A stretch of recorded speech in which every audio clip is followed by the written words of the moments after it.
तो फ्रेंड्स मु आछि सीडीए सेक्टर 11 आम घर पीस नानी घर को। तो एबे मु जाउछि धबळेश्वर गड़ा चलन जी।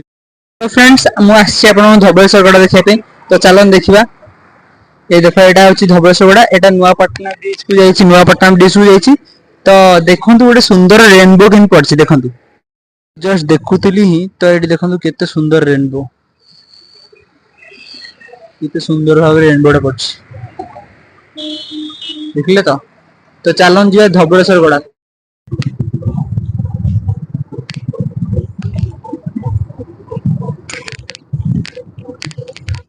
प्रथम उर्दू यूनिवर्सिटी टा।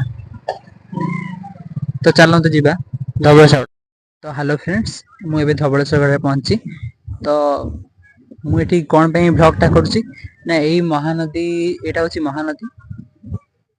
तो आगुरु जेते बेले लोक माने जेते ब्रिज हे नथिला एठी धबळेश्वर गड़ा रे सीडी स्थित धबळेश्वर गड़ा ब्रिज हे नथिला सेते बेले लोक माने कटक रो आखपाख लोक माने पूर्वरु आगुरु जेते ब्रिज हे नथिला सेते बेले कोन करथिले ना एई महानदी रे डंगा रे एथिरे जाउथिले एथिरे।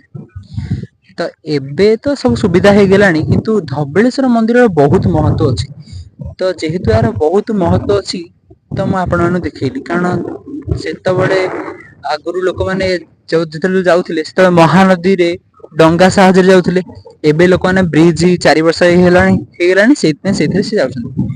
तो नेक्स्ट कंटेंट धबळेश्वर मंदिर विषय कहया पूर्वरु म आपनकु आ गोटे नेक्स्ट ब्लॉग रे कहबी कारण धबळेश्वर मंदिर रो बहुत महत्व अछि।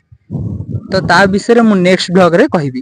तो एटा म खाली जस्ट देखौतिले आपन मानकु केमिति लोक माने आगुरु जाउथिले महानदी रे केमिति जाउथिले लोक माने धबळेश्वर मंदिर को। तो म एटा जस्ट देखौतिले आपन। तो आपन जदि वीडियो भल लागिला वीडियो को लाइक शेयर एंड सब्सक्राइब करिवे।